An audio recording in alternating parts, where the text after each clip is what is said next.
Hey everyone, this is Seth from Myriad Misadventures. Today I'm going to talk a little bit about Kuala Lumpur. If you haven't seen my short walk around video of the city yet, give it a look. The link should be at the end of this video and in the description below. The first thing I have to mention about Kuala Lumpur is the food.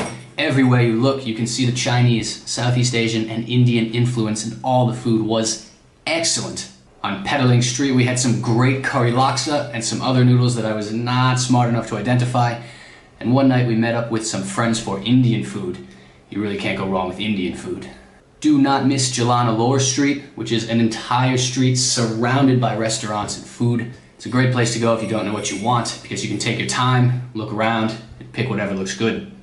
And of course, since it's Southeast Asia, there's fresh fruit everywhere, which is great for when you need to take a break from running around the city and cool off.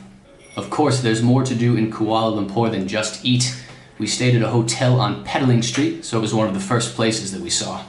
Petaling Street is Kuala Lumpur's Chinatown, which is why we had so many delicious noodle dishes there.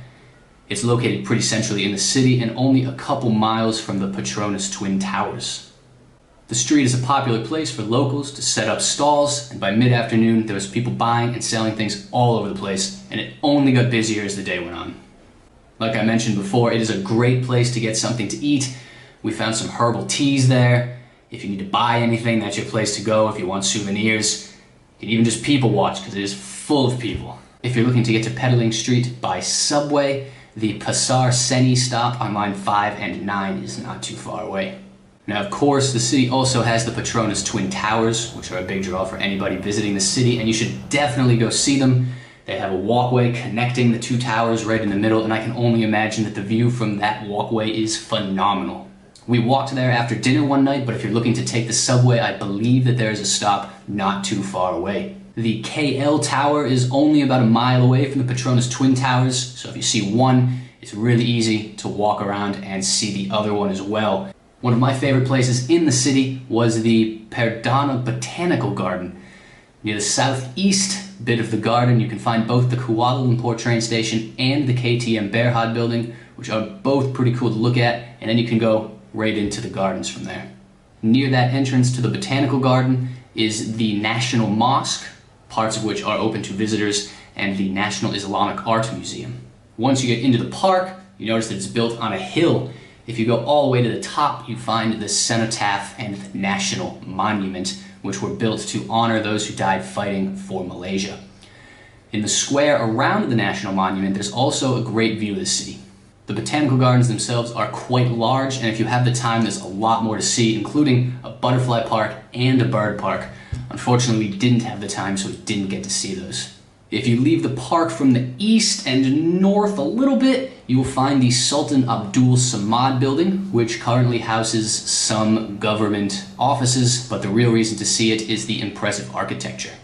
The train station, KTM Berhad building, National Mosque, Sultan Abdul Samad building, and the Botanical Garden and everything in it are all really close, so if you have the time, you can see all of it at once, which is what we did one afternoon.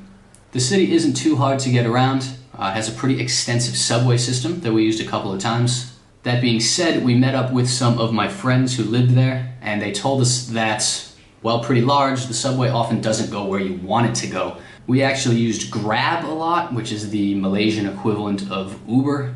It's pretty inexpensive, more expensive than the subway, of course, but if you want to get somewhere quick, you don't want to find the subway station or walk to your destination after the subway station, it's a pretty good option. Finally, if you are in Kuala Lumpur, do not forget to get out of the city and check out the Batu Caves. If I remember correctly, they are north of the city. You can take a train there from KL Central. We did not take the train, but it looks like the stop is pretty close to the caves. After you walk through all the stalls at the entrance, you reach a big stairway that leads to the main cave.